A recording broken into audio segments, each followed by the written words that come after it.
Hello everybody, Megazord X here, back at it again to give you all another very exciting video. And for today's video, we just recently finished with the year of 2022. And for today's topic, I wanted to go through and talk about my top 3 game of the year picks from the year of 2022. Now, if you hadn't already done so, I technically already did a year in review over talking about the first half of the year, everything from January to June, as well as everything from July to December, and my 2 most recent Zarcast podcasts. So you might see something popping up there or maybe over there, some thumbnails or something like that. Well, I'll put all the links down in the description box down below, so that way you can kind of see everything I have to say over basically everything we got for the year 2022. But this video is me focused on the cream of the crops, the very top 3 in my list. But before we go any further, if you hadn't already done so, make sure you go and hit that like button, go ahead and hit that subscribe button and that bell. That way you can stay up to date on all things video game related I feel like talking about and discussing in the foreseeable future though. But without any further ado, let's go ahead and jump straight into this video.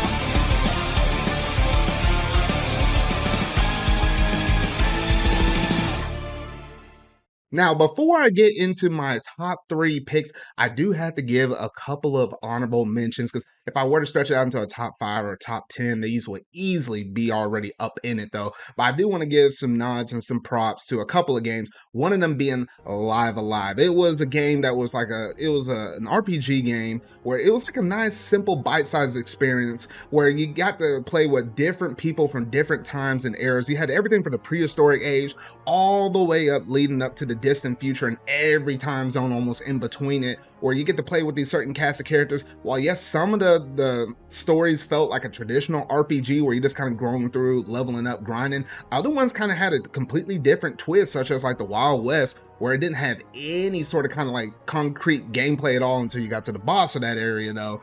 And you had some other ones like where the distant future, where it's like you were literally trying to move around and solve puzzles. You didn't do any wild random encounters until literally you got to the final boss fight. And that there was a lot of different variety up in that one though. And by the time you got to the very end of the game and how you saw all of the stories come together in that epic conclusion though, man, it was just phenomenal. Mad props to the distant future one. Like, have you seen that anime like opening cutscene for that one story though? Like, whole freaking shoot. But Square Enix, beautiful, well done game with the Live Alive and that HD 2D style. Just ooh, chef's kiss right there, chef's kiss. Now, the next honorable mention I have to give out would be Splatoon 3. While yes, Splatoon is like a big upcoming franchise, I really adore this series. It's literally like up there with like Mario Legend of Zelda. I would literally put that series in like my S ranked series in terms of just how much I really love that series now though. But it just fell a little bit short out of my top 3 right here. But I do have to give some mad respect to it though, because coming off of the heels of Splatoon 2, I was like, man, this game right here, all the different promises that they show with, they have like brand new seasons where literally every 3 months we're gonna get new content, whether it's everything from the big run all the way over to this new weapons and new stages to play on each and every rotation and stuff like that. It was really cool. The fact that they have Salmon Run open up 24/7, and then they split your ranked battles into Anarchy Series, Anarchy Open. You technically have Rank X that just recently got added in the December update, and then lo and behold, we should have league battles coming in a little bit sooner. It actually should be possible to actually go through and play every ranked mode at any given point while up in Splatoon 3 like that. So honestly, it's a really cool thing to kind of sit down and notice and kind of think about. I was like, man, but this game had a lot of things going for it. The single player was absolutely phenomenal. The way how they kind of concluded up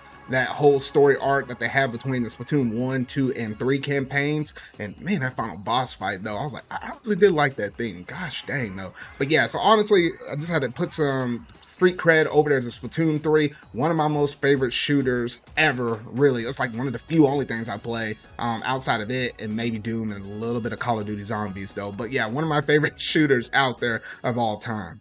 Now that I got my honorable mentions out of the way, it's finally time to jump into my top 3 picks for Game of the Year. And starting off at number 3, I had none other than Triangle Strategy. Now, Triangle Strategy is a turn-based tactical role-playing game in the vein of Fire Emblem, Tactics Ogre, or Final Fantasy Tactics. The players take turns moving characters from their party across a grid-based playing field in which the computer-controlled opponents must be attacked and defeated. Each character has unique attributes and a set of movement per rank, a set of movement. They can move X amount of spaces per turn, as well as a number of special attacks and skills that consume a limited but rechargeable pool of tactical points per character.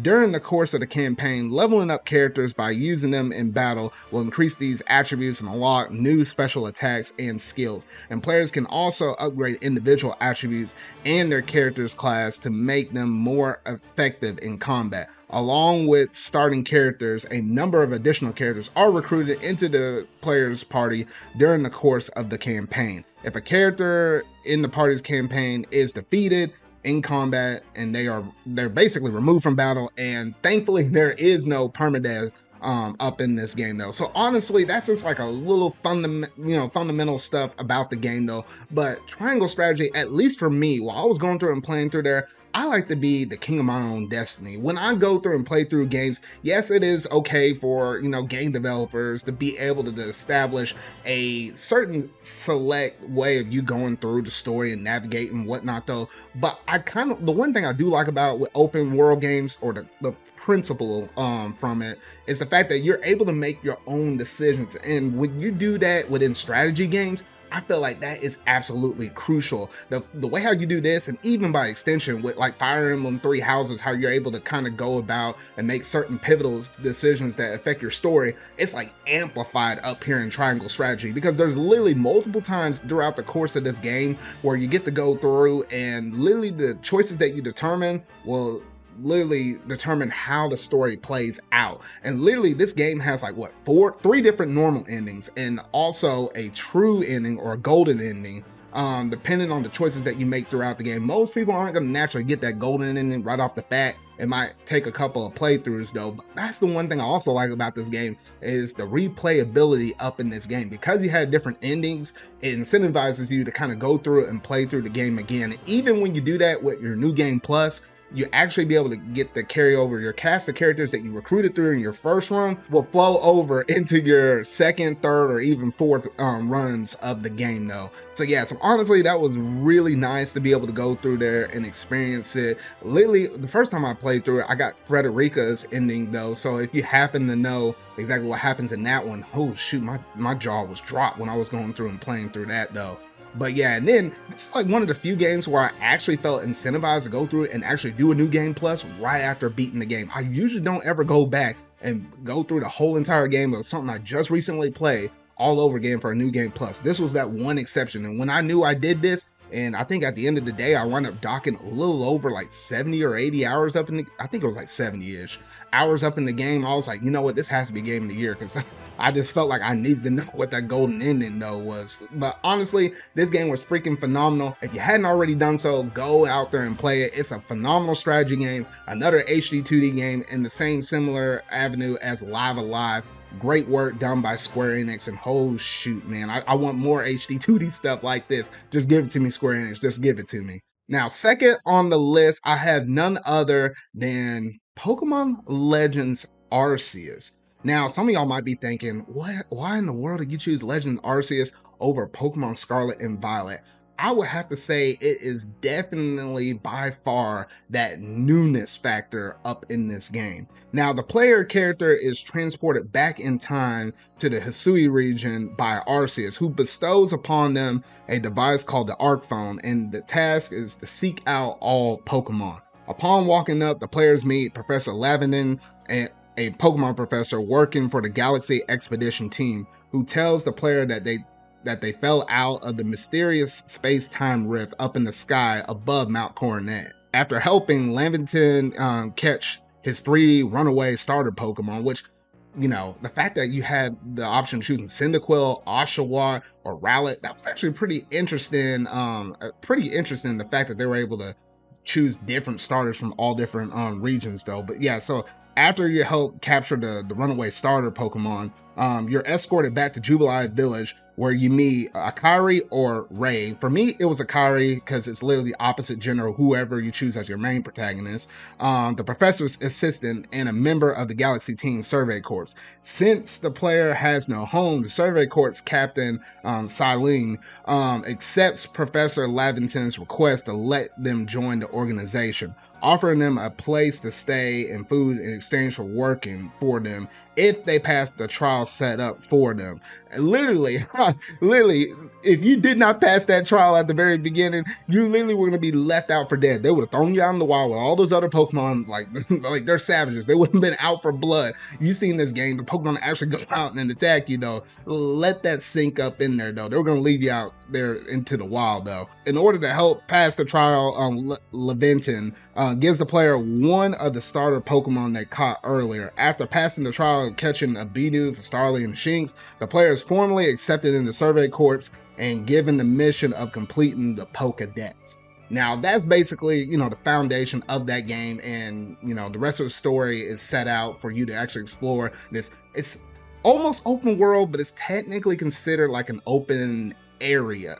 It's not open world, but it's like open zone-ish, because literally every environment you have to go into, like there's like one where it's like a kind of forestry, kind of, the basic area that you start off in. There's like the Mount Coronet area, there's like a seaside one, and like a couple and few other environments though, but it's split off, and it's not completely open world, but I think this worked to its advantage to be able to showcase all the multitude of different environments and stuff that we had up in the game. So within this game, it was interesting, the fact that it was primarily focused on catching Pokemon, even more so, because literally when you're going out and filling out the Pokedex, you're literally going through and capturing Pokemon multiple times to fill out their Pokedex entry. Sometimes you have to catch them like 10, 15 times. Sometimes you have to use a certain move X amount of times to be able to fully register that Pokemon in your Pokedex, though. Because literally, Arceus at the very beginning says, go out and capture all Pokemon, though. This game was really interesting in the fact that literally as you're going out and capturing these Pokemon will literally attack you.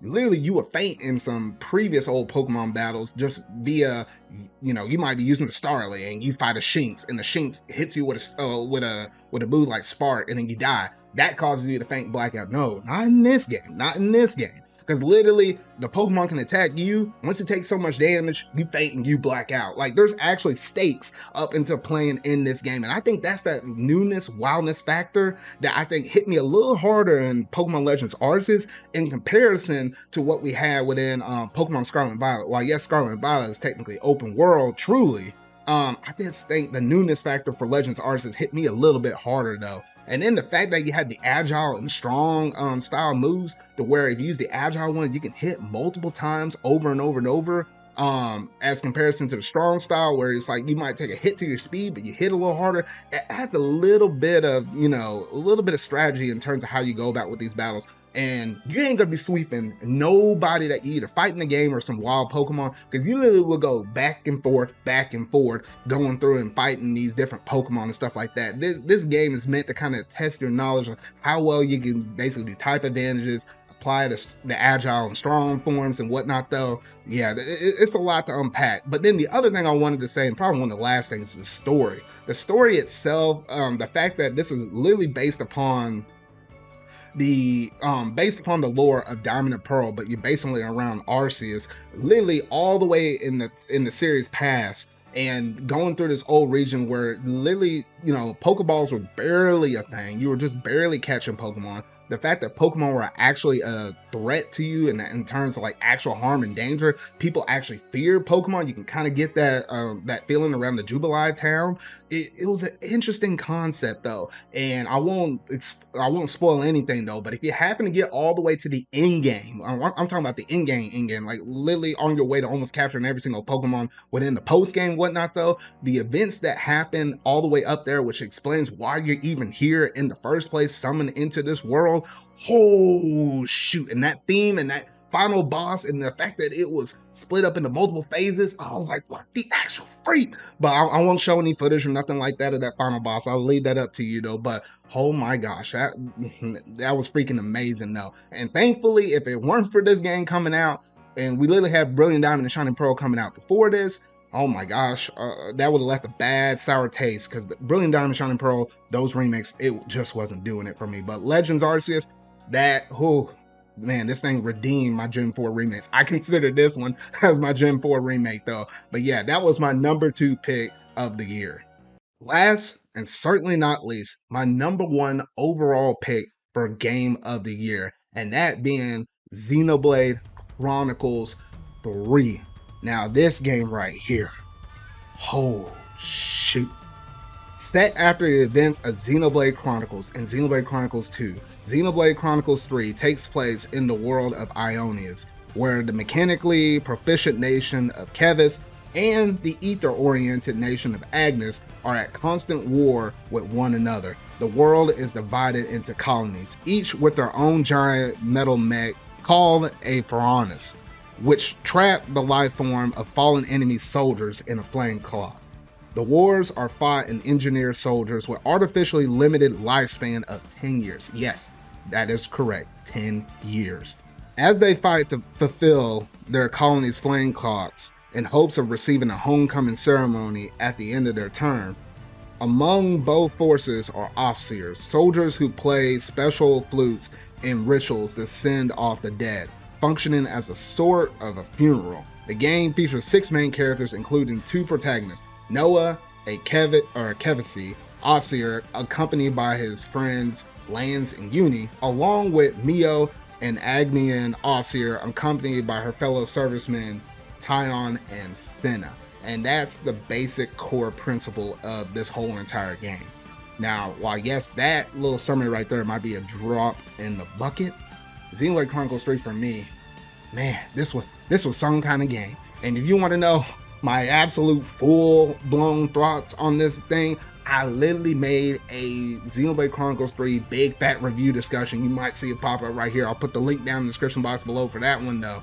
But that game right there, I had so much to say. I had to say it all within a 3-hour video, along with a couple of my buddies, Sonic Q, as well as Mario though. But whole shoot, just to wrap all that up in a quick little nutshell right here for this video though, this game did some numbers on me. While yes, I felt like the story itself was not nearly as strong as Xenoblade Chronicles the first one or Xenoblade Chronicles 2, I felt like in its own right, it hit on some really good crucial aspects on just life in general. The fact that you had these people going out and fighting these entire wars, literally from the moment they're born, they're getting trained up, and then literally fighting for their queens for like a span of 10 years, and then they die and they go back to the queen. You didn't think that would kind of raise some red flags there? And then ultimately Noah's group, as well as golly, I don't know why I'm slipping right now though.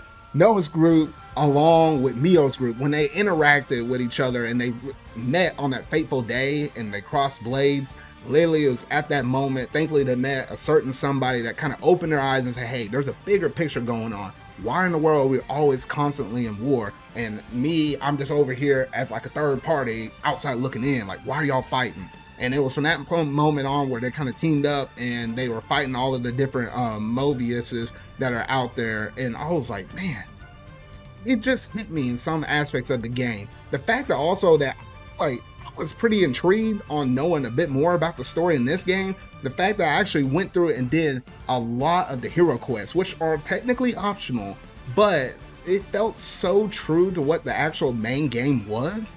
I was even more incentivized to actually go through and actually play through those games. I was like, man, I really can't be missing out on this stuff. I have to go through and play through that. So honestly, yeah, so a lot of good things up in this game.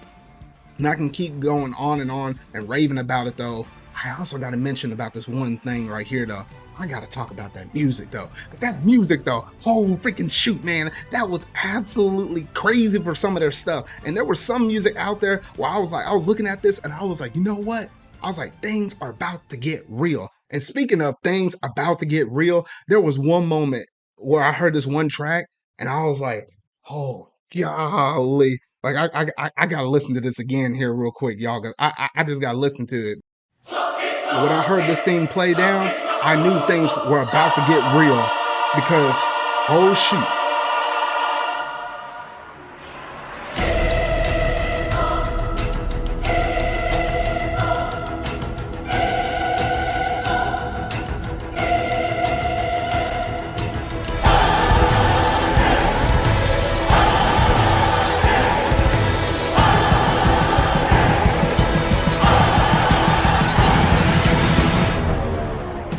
Yeah, that music right there, whole freaking shoot, man. I knew the second I heard that Mobius thing, things were about to get lit. That literally showed up like literally when in like the first 2 chapters of the game, and since then I just knew that this was gonna be an absurd game right here, though.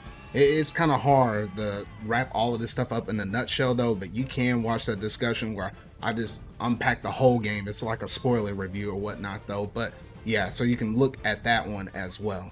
So yeah, so honestly, those are my top 3 favorite games of the year, along with a couple of honorable mentions up in there. And I played through a lot of good games that year, though, but those ones in particular are the ones that kind of stand out to me the most in the year of 2022. But y'all gotta let me know down in the comment section down below, what were some of y'all's favorite games for the year of 2022, or what would be y'all's game of the year picks. I know for a lot of people, it could be Elden Ring, some people might have been God of War, other people might have been Xenoblade Chronicles 3. I felt like they had a good spread of games for that were nominated for Game of the Year at the Game Awards, though. But y'all gotta let me know down in the comment section down below. But that's gonna basically do it in terms of this video, though. So if you really like it, make sure to go ahead and hit that like button, go ahead and hit that subscribe button and that bell to stay up to date on all things video game related I feel like talking about and discussing for the foreseeable future, though. So remember, y'all, until whatever video I make next, see y'all.